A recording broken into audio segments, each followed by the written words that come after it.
This is the New Alliance Talk. Securing tomorrow, scaling innovations for future generations. Please welcome to the stage, Ageyo from Nation Media Group. Hello, good evening, and welcome to the future. Now, the big question is, what kind of future? This session invites us to time travel. The session itself is entitled Adapting the Multilateral System for Future Generations.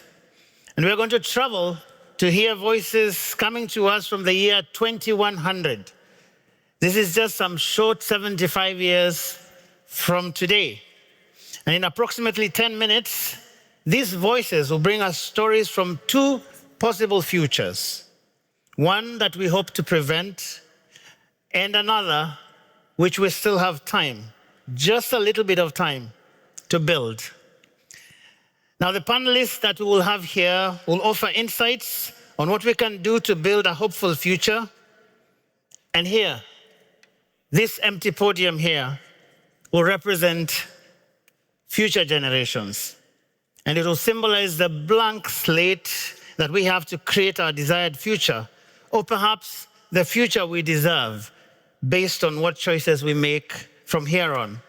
And you, the audience, will close this session by assessing how ready your countries or your organizations are for these potential futures. My name is Ageyo from the Nation Media Group in Kenya. Now we'll kick off this tribunal setting with a testimony, two testimonies of the first set of witnesses joining us from the year 2100.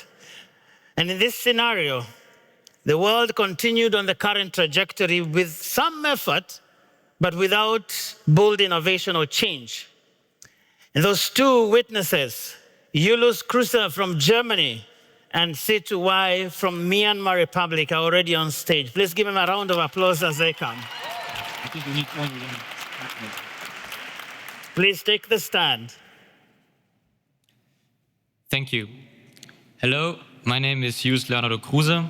I'm 93 years old, and I'm standing in what used to be the Hamburger Chamber of Commerce. The pillars are still standing, the roof was rebuilt after the flood. But the city around me, it's not the one I grew up in. Mingalaba, my name is Situ Wai. I'm 108 years old. I was born in Myanmar, a country that no longer exists as a nation. I was born here in 2006. This place once stood for progress, trade, responsibility. Now it is a reminder of what we lost. I once believed education could transform society. In the 2020s, we trained teachers using Starlink internet. We fought dictatorship with knowledge, while warlords fought with drones. Then came 2042. The jet stream collapsed. The dikes broke. 600,000 people fled their homes. Hamburg became Atlantis. But our collapse did not come in a single wave. It came slowly through decades of ethnic conflict, military rule, and finally the revolution. We rose, then the people fought back, but then the war came to fight on our own soil. That same decade, Jakarta sank, Miami burned, the Sahel starved, refugees flooded Europe. And Myanmar became a battleground. China, India, and the United States, they did not send troops, they sent algorithms, autonomous weapons, predictive surveillance, AI power war tested on the margins of humanity. My school never reopened after the flood. We lived in a shelter for about 8 months. I remember the cold floors more than I remember the lessons. Mine were bombed or burned or turned into refugee shelters. Children learned to run before they learned to read. Supply chains collapsed, institutions crumbled, governments gave up control. Data replaced money, the UN fractured, law lost meaning, and still we waited. Southeast Asia's fractured too. The fear of invasion became policy. Nuclear programs spread across the region from the Mekong to the Malacca Strait. It was no longer about peace. It was about deterrence. Bavaria opened its borders. Too little, too late. Thailand, Bangladesh, Malaysia, their refugee camps became cities, statelets, voiceless. We called them climate migrants, but they were a survivor of everything: flood, war, silence. I remember when we used to ask, when will the world will listen? Now I ask, when do we ever stop shouting? Last week, the power went out again. Last month, a drone strike hit a school that used to bear my name. And we were warned. This room once held the visions for the future. Now it holds the silence of what might have been. What might have been if local voices were heard in global rooms, if frontline strugglers shaped policy, if the South had not been sacrificed for the comfort of the North. My name is Hughes Leonardo Cruz. And I'm Situe. We watched the world drown in water, in war, in broken promises. Thank you. Thank you, thank you, thank you, thank you. What a horrible choice we would have made. But you know what? That's not the only choice there is to make. And coming up on this stage, two young people whose voices we're hearing from the year 2100, and they have an alternative future. Yasmin Marsoul from Morocco and Carol Nasreddin from Lebanon.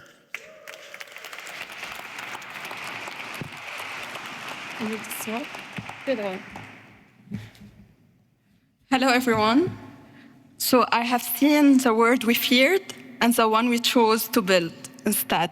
It's Carol Nasreddin, and I'm from Lebanon. Well, me too. From my side, in 2025, I was a young Moroccan political analyst observing a continent in flux. Security threats were rising, and the Sahel was facing a turbulent transformation. And the global partnerships were being redefined. There were hesitation, doubt, and fatigue, but beneath it all, I saw the clarity emerging from within.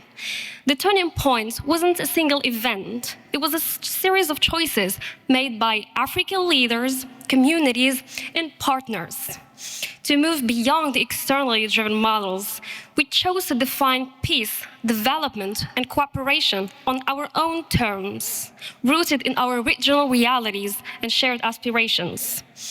The Sahel nations, especially those of the Confederation of the Sahel States, reclaimed their voices not to turn inward, but to reimagine a cooperation in a way that honored their sovereignty and the will of their people. And gradually, that sovereignty wasn't only respected, it became a foundation of a new kind of partnership. We moved away from the conditional assistance and toward the co-investment, and development and security were no longer treated as separate tracks, but as one integrated effort designed and driven from the continent. And one of the transformative examples was the Atlantic African Initiative.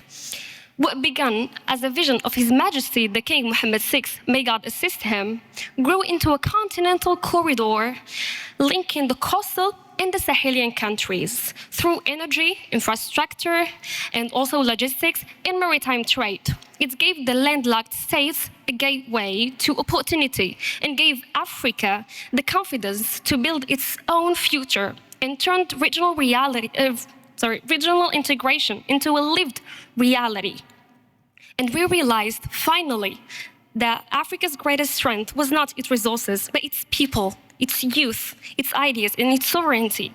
And when the world began listening, not instructing, transformation followed. So I still remember 2025, I was standing on the rooftop of my school in Beirut, the Phoenix city.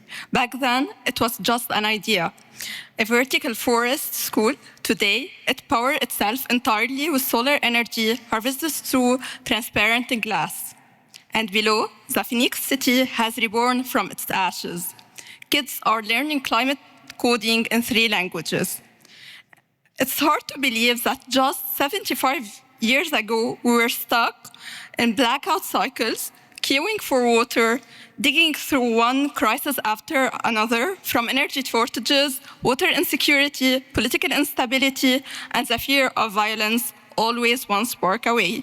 What changed? We stopped waiting. In the late 2020s, while governments argued and institutions hesitated, young people from across the Middle East and Africa built something new, the Climate Frontline Network. I still remember that first virtual meeting of students from Morocco, Sudan, Niger, and here in Lebanon, realizing we were living in parallel collapse, but dreaming in the same language. The ICG advisory opinion on climate change became a turning point, a spark that spread across borders. It inspired a wave of legal recognition for the right of nature and future generations. Courts has adapted, constitutions shifted. Even private sector were forced to reckon with their footprints, reshaping business models to meet new legal and ethical demands. The drought hit Beirut and Bamako at the same time. Rivers dried, fields cracked, and instead of despair, we built together.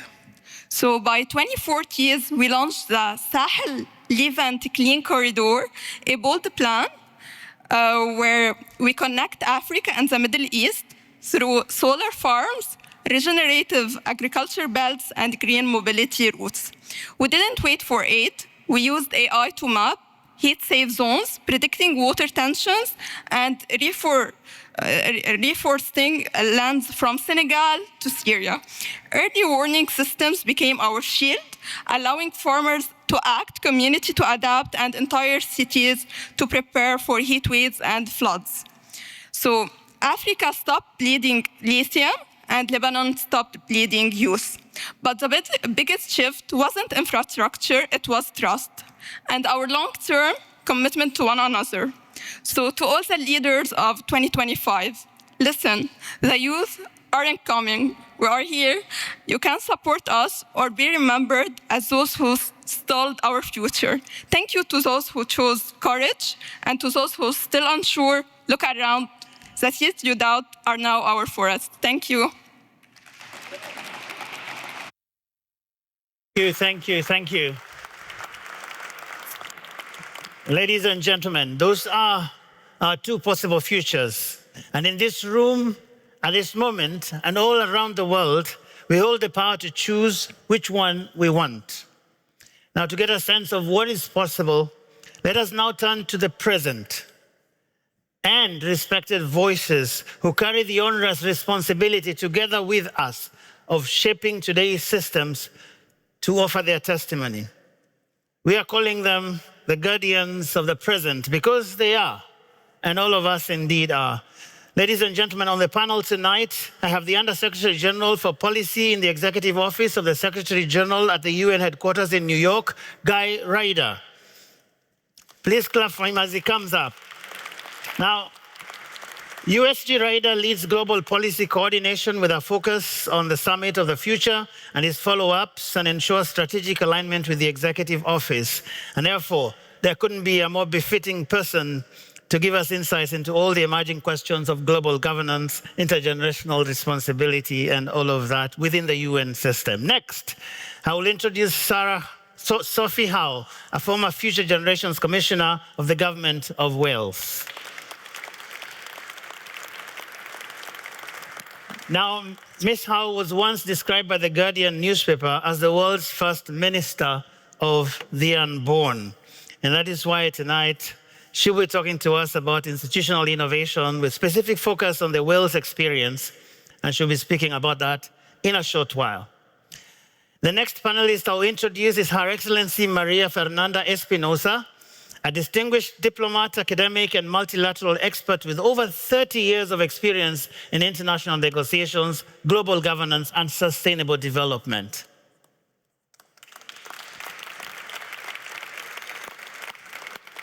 Now, she has many firsts to her name. From 2018 to 2019, she served as president of the UN General Assembly, becoming the first woman from Latin America and the Caribbean to hold that position. In Ecuador, where she comes from, she has held several ministerial positions, and in 2008, she became her country's first woman permanent representative to the UN in New York. Currently, she holds several prominent positions on the global stage, and there's something else she knows quite a bit about, the Climate Governance Commission, and she'll be speaking to us also, hopefully, in this hour. Last but not least, Neshan Gunasekera.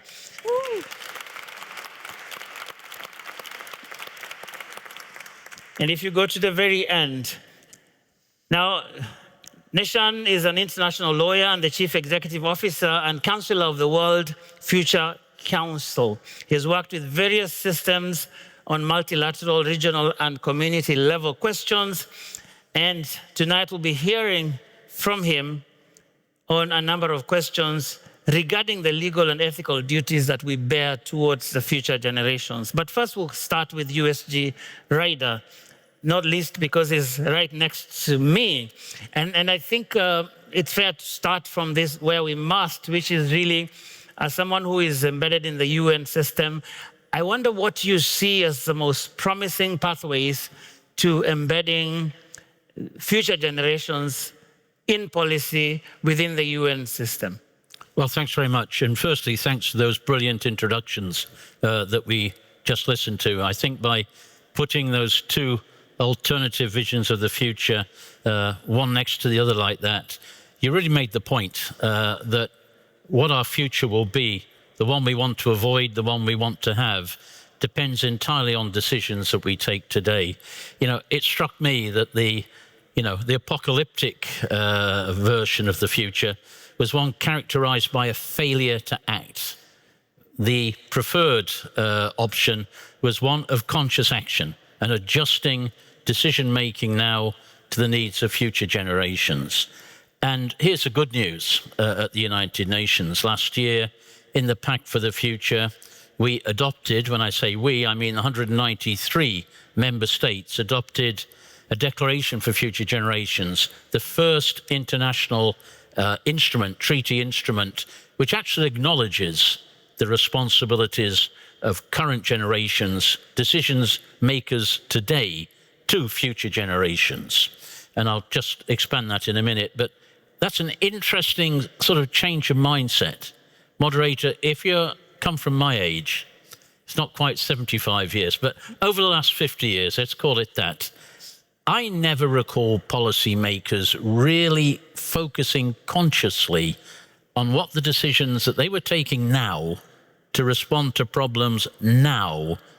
I never really had the impression they were factoring in the impact on future generations. There was an assumption that there was a dynamic in our societies, a sort of an inevitability about progress and improvement. So if you took a good decision that solved today's problems adequately, you were almost by definition preparing the ground for future generations in a benevolent and positive way. Somehow that doesn't apply anymore. We know it's about climate, it's about many things. And so the international system with the Pact for the Future, I think, has acknowledged that now we cannot operate on automatic pilot. We have to operate on the basis of decisions factoring consciously in the needs and interests and rights of future generations. So our Declaration for Future Generations is attempting to equip the United Nations with the skills and the capacities to do just that. We're equipping the system with the tools of strategic foresight that have to underpin this determination. We are committed to supporting our member states to do the same types of thing. And at the center of the decisions in the Declaration for Future Generations is the idea, still an idea, for the appointment of a special envoy, United Nations Special Envoy for Future Generations, to provide focus and impetus for all of this work. Thank you very much. Ms. Howe, this is really the sort of thing you're focused on. I mean, as a matter of fact, you've been associated very directly with the unborn. I wonder, from the Welsh experience, what sort of reform, maybe just one that is most transferable to other contexts, because it really is a question of learning from best practice, and you really do have one over there. Mm-hmm. Well, I mean, I think, as Guy said, the powerful contributions from our future generations really do outline two plausible futures, and which of those futures comes about will depend on the decisions that we take today. And as a mum of 4 Gen Zs, I like to listen to a bit of British hip hop.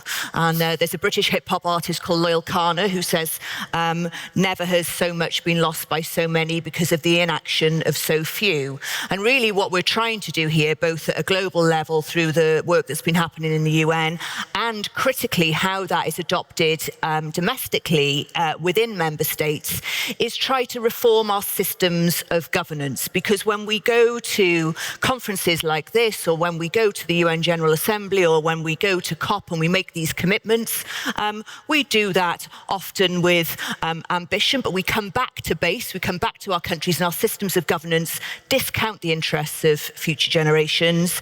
Our decision-making frameworks are not joined up. They're permeated on a falsehood of our current economic model. And that is essentially what we've tried to change in Wales. So in 2015, we passed something called the Wellbeing of Future Generations Act, which sets out, first of all, a vision for the Wales that we want to leave behind to future generations, co-created with citizens in Wales. It establishes an independent Future Generations Commissioner. That was my role for the first 7 years, tasked with overseeing the implementation of that legislation and challenging the government to make sure that they were seeking to meet today's needs without compromising the ability of future generations to meet their own needs.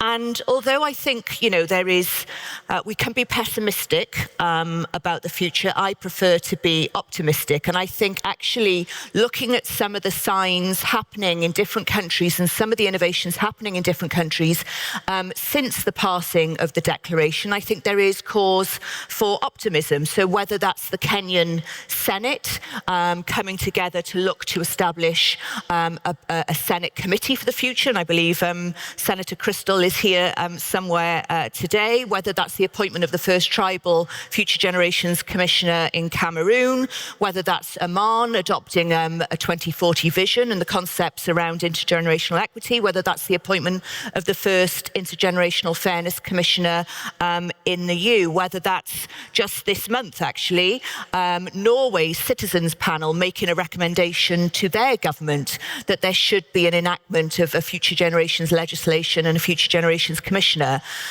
There's a lot of work to do in the UN and in different countries, but I think if we look at what that UN declaration actually committed member states to, and this is my most favourite part of the entire declaration, undertaking a whole of government approach to coordination, including at national and local levels, on the assessment, development, implementation and evaluation of policies which safeguard the needs and interests of future generations. Now that says to me it is a permeating approach across everything that we do, and that is what member states of the United Nations signed up to do. The challenge now is to build on the innovations that we're starting to see, really get behind those and start to really scale those up at pace. Thank you, Your Excellency Espinosa. I think we're drilling down to specifics here. You've done a lot of complex work in this area. I wonder what, in your assessment, would be the character of a multilateral system that is designed with future generations in mind? Well, first of all, I cannot just not acknowledge the very, very powerful introduction we just had. And I was thinking silently, what if we had that kind of choreography in cabinet meetings, in interactions with prime ministers, heads of state and government constantly. And here I'm speaking openly as a politician. We need to be reminded of the options we have, of the choices that we have. And either this very apocalyptic scenario that we heard, which is not about inaction, it is about the wrong decisions, doing and deciding on issues that are going to really hurt the rights of future generations. Or the other scenario that we heard from Morocco and from Lebanon, which is the desired scenario. Because at the end of the day, politics, even at the local level, at the city level, at the community level, at the national level, at the international, intergovernmental level, politics is to close the gap between the desirable and the possible. So our responsibility as leaders, young leaders, older leaders, is precisely about closing the gap between the desirable and the possible. Politics is about the art of the possible, but the possible meaning not the minimum common denominator, but on the contrary. We heard so many incredible things about what is the future if we take the right decisions. I always think about a extraterrestrial person coming and seeing, humans are very strange because they have all the knowledge, they have the resources, they have the technology, and yet they continue to take the wrong decisions. So what is the problem? What is the problem that I see? Many problems there, I would say. First of all, the empty podium. What it means, this empty place. It means that we are not taking serious co-responsibility, being present, having a voice. And sometimes, we hear, okay, let's organize a panel, let's organize this expert group. Okay, we need a young person, to come and be in the picture, kind of very tokenistic kind of involvement. Being a woman, being from South America, believe me, I know what it's like. Okay, we need also a woman, a person from the global South, because the optics matter. Yes, of course, the optics matter, but it's more than that. It is about co-responsibility. It is about shared power. It is about co-imagining and co-creating a new system overall. And in a truly intergenerational mode, I know we're discussing future generations. I know we're discussing scenarios of 2100. But we are also discussing, how to communicate and co-create from the elders to the children. And the children also should have a voice because they have a stake. Right. And, of course, the generations that are not born yet. And why is that we need these spaces of co-creation and co-responsibility? It's because crises, and we heard a lot of that, crisis cannot be the new normal. We cannot accept that we should always be in reactive mode, governing crisis. That's our job as politicians, as decision makers. So I think the issue of prevention, the issue of anticipation, the issue of foresight, of accountability, of really, doing what we say we're going to do. Yeah. The multilateral system, one of the main problems is the implementation deficit and the accountability deficit, because we go very easy to signing on things, including the Pact of the Future, including the Declaration on Future Generations or the Digital Compact, but then we face the challenge of actually doing it. And so again, when we say every speech from any politician or any decision maker starts with this phrase, we are living multiple and compounded crises. And therefore, no, our capacity to respond is A, B, and C, and we come with some potential solutions.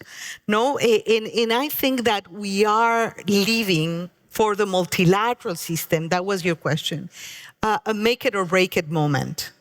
We have the opportunity to redesign the system with all brains, hands, and souls, based on hope, but hope with brain and with hands and with feet. Not empty hope, not naive hope, but conscious, responsible hope of redesigning and rebuilding. In this redesigning and rebuilding, I think we really need to take seriously the fact that the United Nations should be considered our most precious global commons, our most precious creation, human creation, that of course needs retooling, needs redesigning, needs revitalization, but I think that we need to preserve that, that institutional global commons that we have created. And basically not looking at the United Nations as a fragmented space, but as an ecosystem, you know, an interconnected ecosystem that is, you know, based on the decision-making power of member states, but on societies, on younger generations, on the private sector. Some call it the network multilateralism. Others say multi-stakeholder multilateralism. I call it the United Nations 2.0, Guy, and you have come up with that. So once again, when we look at the alternatives we have, and we think about the collective power we have, I think that in this room, we all choose the scenario of hope. We all choose the scenario of possibility. We all choose the scenario of transformation. We all choose the co-responsibility that we have with the empty place at the beginning of this podium. So that would be from my my thank side. you very much. All right. Let's now move to Neshan. There is an American comedian who is supposed to have asked, what have future generations ever done for us? And you approach this from the legal and sort of ethical foundations and underpinnings of this. What exactly are these legal, ethical obligations that we have in this room to the future generations? Because that is really fundamental. Thank you very much. Interesting perspective. First and foremost, thank you to Dr. Chalali and the UNU team for inviting us in the World Future Council for being here. Fascinating to collaborate on this very unique guys. Easy answer to that is we are here because we have borrowed the earth from future generations. And 2100 was depicted in one very negative sense and a very positive sense by the fantastic young leaders, and thank you for doing that. 75 years, I said, is not too far from here. But what does it mean borrowing the world from future generations? And Guy mentioned the Declaration on Future Generations last year. It was an achievement, yes, but it does not mean that the Declaration on Future Generations was an achievement of the multilateral system in 2024. It's part of a continuity of what I would call a pacta sunt servanda with future generations. Now in Latin, that is the most important principle of international law that says that we have promises to you.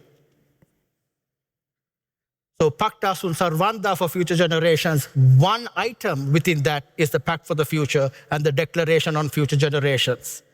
Picking up some voices that I resonate with the powerful representations of future generations next to you, Mr. Moderator, was two to three words. One, courage. Here I want to draw from the wisdom of one of the founding counselors of the World Future Council, late Judge Christopher Veera-Mantri, former Vice President of the International Court of Justice, who is considered the pioneer of international sustainable development law, where over a human generation ago, I'll come to this point of human generation, he set out in a famous case on Gabjikovo Nagimoro's project, which was heard by the International Court of Justice, the highest court in the world. And he brought the wisdom of all religious, indigenous systems to talk about our relationship with the future generations.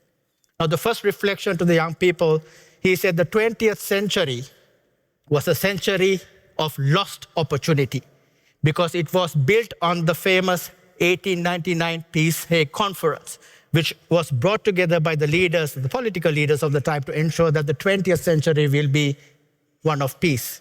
But he goes on to say, what did we do with the 20th century? We bungled it. Multiple wars, looking at negative and narrow economic gain, short-termism was built into that narrative. But he also said the 21st century is a century of last opportunity. Now, he was saying this in terms of the nuclear, at that time, the atomic bomb. Going back 80 years, Guy Ryder would also know this. The very first resolution of the United Nations talk about getting rid of atomic and nuclear weapons. The very first resolution of the General Assembly. And 80 years here we are, possibly at the break of a nuclear war. And this is what the young people raised. But he also said, he didn't end with a negative connotation to talking about the young people from Lebanon and Morocco. He's also said, if you base your work on principles of international law, on institutions which were created at much sacrifice of humans, such as the International Court of Justice, such as the International Tribunal of the Law of the Sea, which is 15 minutes walking distance from here, which last year discussed how to share 71% of the planet with regard to climate change and obligations under the sea. And this is what Pact Sunt Servanda with future generations mean. And the International Court of Justice on Law and Courage is where young people from the Pacific Island, 27 undergraduates without any qualification, without any experience in the multilateral system, was able to change the world on 29th of March last year, where they brought a resolution to the General Assembly, the highest decision-making body in the world, where every single member state of the United Nations vote to take this biggest question this century to the highest court in the world. That is courage, and that is what you represent in the empty podium. That is the Pacta Sunt Servanda we have future generations. In addressing this, it is important to look at 2100, but it is also important, building on from principles of indigenous systems, not only look forward, but also move backwards. Firmly fix your eyes on the past, learning from your past, and moving backwards into the future. Oh, wow. Thank you, thank you, thank you, thank you. Now, we don't have a lot of time left, but we want to turn this a little bit over to the floor.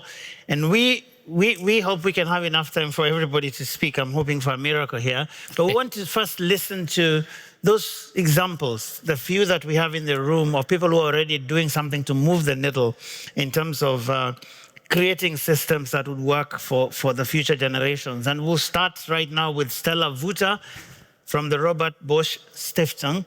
If she's around, she could get the microphone and she would give us a 3-minute reflection on what philanthropy is doing in this space of policy and institutional innovation. Yes, thank you. And thank you also from my side for this powerful beginning of the panel. So I'm very happy to offer a perspective from philanthropy on and what philanthropy can bring to the table in building a multilateral system for future generations. My name is Stella. I represent the Robert Bosch Foundation, which is a European private foundation working on health, education, and global challenges such as peace, migration, and climate change, areas, of course, that are deeply interwoven with the health and legitimacy of the multilateral system. We believe that international cooperation is not a luxury. It is a necessity, and that is why we are deeply worried of recent development, the defunding of the UN, the attacks on the multilateral system. And yet, The current moment, in our view, is not only one of crisis, which will inevitably lead us to the second scenario, but also a moment of potential transformation. We, at the Robert Bosch Stiftung, we work closely with local actors in fragile contexts. And what we hear time and again is this. Our current global governance model too often speaks about people and not with them. So when we talk about reform, about UN80, the Pact for the Future, and the Declaration of Future Generations, we must not only ask what needs to change, but also who gets to shape that change. As a philanthropic actor, at the moment, we are often asked, so will philanthropy now step in to fill the financial gaps left by shrinking public funding? And our answer is, well, that's not where our greatest value lies.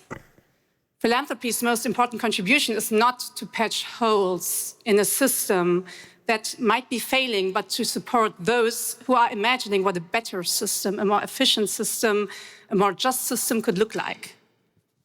Those working across regions, across generations and sectors to put long-term thinking and intergenerational justice at the center of governance. And those piloting innovations that challenge the status quo and offer credible alternatives. So in our view, philanthropic actors can and should support this transition by identifying and amplifying visions, by creating protected spaces for dialogue, and by taking calculated risks that public institutions often cannot afford. Thank you very much. We are moving over to Parliament now, and we'll start from Finland. Mikko Duffa, who leads the foresight team at Sitra, the Finnish Innovation Fund. Thank you, and thank you. So I want to give three kind of perhaps lessons learned from what we've done in Finland. Some of these lessons have already come up, but it's good to kind of reinforce them. So I would start with it's good to build on what you have. In Finland, we have a lot of legacy in foresight, and we'll have a lot of structures and processes. Some say too much. For example, we have each government has to make a government report on the future. The previous one was on next generations. A lot of recommendations for policy. And now the question is, okay, we have recommendations how to move forward into implementation and into action. A second thing that I've learned is perhaps to kind of support what wants to emerge. So exactly 1 week ago, we organized a panel with 9th grade students, with the mayor of Helsinki, with the president of Finland, Alexander Stubb, talking about security. And before that, we had asked the students their views on security with this digital platform called Polis, giving them the power also to create the statements, so to really have their voice heard. And that was that whole panel was a huge success, and now we are trying to find ways to replicate these and make them easily scalable and use elsewhere as well. And finally, and perhaps most importantly, but this is the hard part, we really need to change the narrative around decision making. So if we want to create long-term change, we need to challenge assumptions and change the narrative, change the mindsets. This was also mentioned already. So not seeing intergenerational fairness as an add-on, but something that is, we want to be really serious about sustainability, something that is very fundamental, that we need to not only listen to who is now here, but also who is here tomorrow, and that it also includes the more than human voices. We've been doing this in our Power to Define Futures program, funding different pilots, examples, projects, and I'm really inspired about all of these examples and how they are in part writing another narrative about what it actually is to make decisions. So those would be also perhaps questions for all of us to consider. How can we build on what we have? How can we support what wants to emerge? And how can we change the narrative? Thank you. Thank you very much. Yeah, last but not least, let's go to Senator Crystal Ageyo from the Kenyan Senate. She is the first and only senator in that country to span all three special interest groups, persons with disability, women, and youth, alongside creatives. She's also a great singer, by the way. But tonight she's going to give us a sense of what they are doing as a Kenyan Senate with regard to the outcomes of the Summit of the Future. Senator Ageyo, please. Sante, thank you so much, Joe. This time last year when we were at HSC for the first event, it was October of 2024, and I was sat in this very panel in the audience listening to Future's conversations. And I was excited because just the month prior, in September of 2024, Kenya developed and launched its Senate Futures Caucus in Nairobi. Sophie and Dawi and others were also there. So I was very excited, and I'm excited to give a report on what we've been doing in the last 8 or 9 months. As we know, parliaments worldwide share a crucial role in adopting an intergenerational fairness perspective.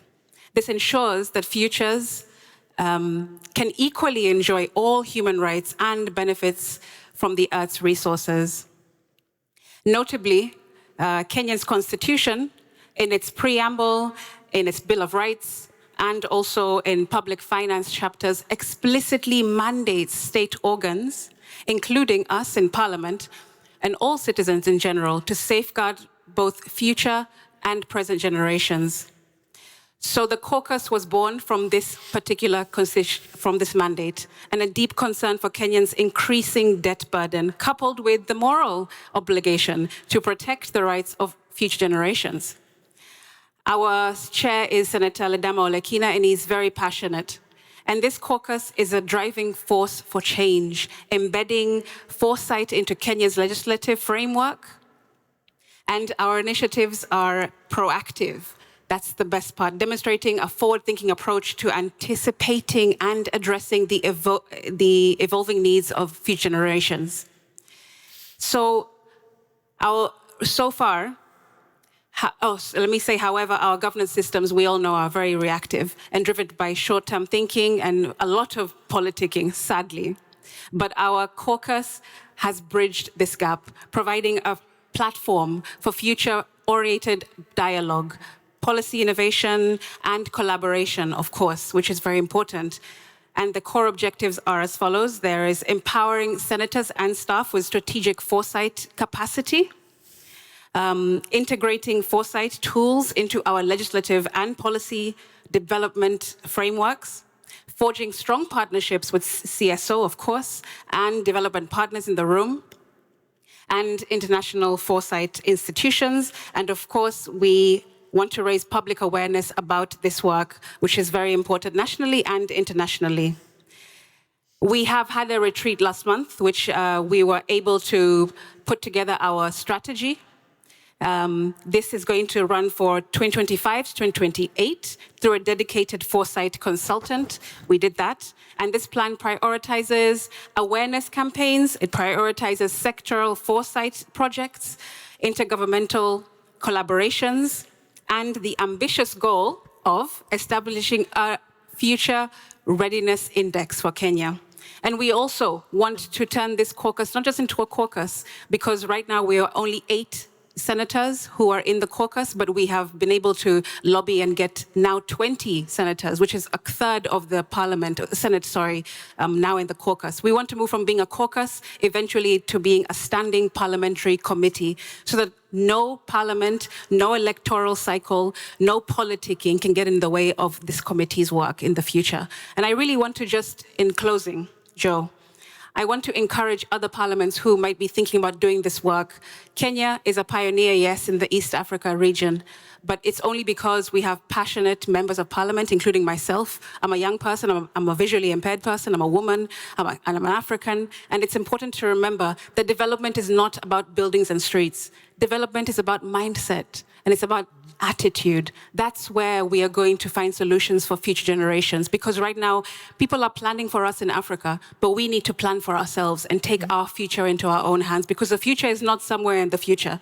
The future is right now, and we have to plan for it and fund for it. And if anyone is willing to support Kenya's caucus, please talk to me. I'll be around. Thank you very much. Thank you. Thank you. Thank you. Thank you. Thank you very much. We are almost out of time, but I think I just have just about 1 minute for Claudette, and please don't go anywhere.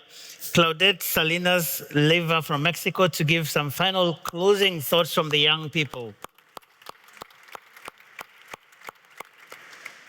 Hello.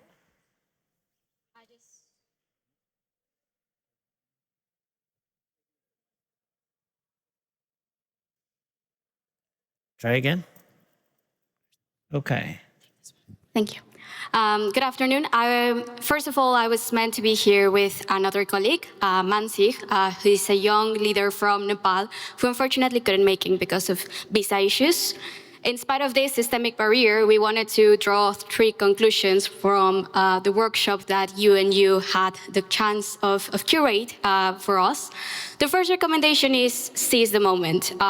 We don't mean to use future generations as a buzzword, but what we actually encourage you all to do is to link this, the future's mindset into real-life conversations like the housing crisis, conflict, debt, etc. We know that we're in the midst of a crisis. However, we're also convinced that we need to take this window of opportunity to actually change the mindset that we have to achieve more hopeful futures, which we are able to actually obtain.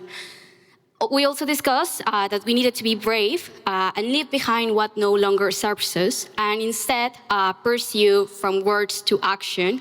This means taking stock of all of the resources, the institutions, legislations available, unlock them, and start connecting the dots, because that's where we will start seeing governments actually placing fairness at the heart of what they do, not just across sectors or across regions, but also across generations. And of course, always embracing the fact that we need to start thinking about new ways of doing government in a way that it's more prepared as opposed to reactive. And the final thing is just tapping into each other's expertise. We have had an amazing panel filled of intergenerational experiences that we can just continue doing that because after all, long-term governance is not something that only leaders need to drive, but civil society. And beyond ideas, it's the fact that we need to remind ourselves that it's people driving the change. Wow, thank you very much. Future generations is not a buzzword, connecting the dots, making governments future-proof. Before you finish, ask all the young people also to join us on the... All right, so all the young people who've made presentations, if you can just come as I wrap up here, please. The first, yeah, come on, give them a round of applause as they come up.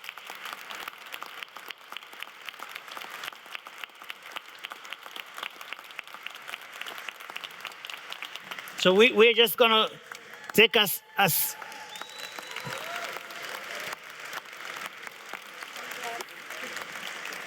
we're going to take a symbolic vote. They just gave their recommendations right here. How many people think that those are great ideas that we can take forward? By a show of hands. Just so that we can get a good picture of the symbolic vote coming out of this place. All right.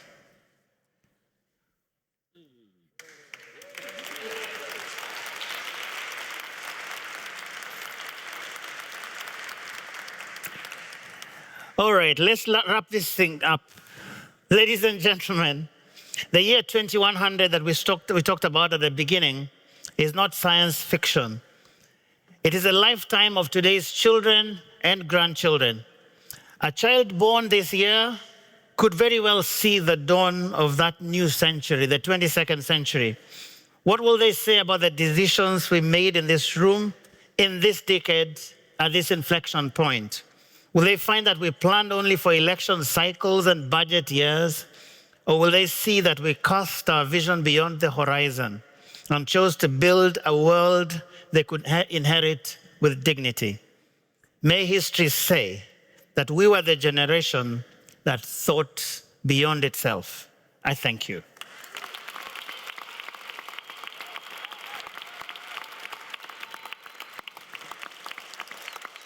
And a big thank you to my panelists, Neshan Gunasekera, Her Excellency María Fernanda Espinosa, Ms.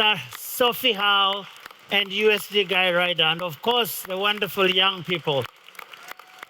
One more thing. One more thing. We are talking about the future, isn't it? So I've been told there's something really interesting. So stay put where you are. You will soon find out. Thank you.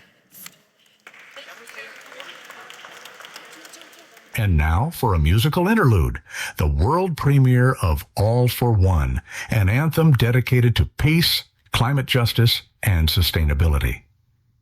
Please welcome to the stage Vicky and Pippa Munero from Hamburg's Youth Music School, accompanied by Lucas Echeverria.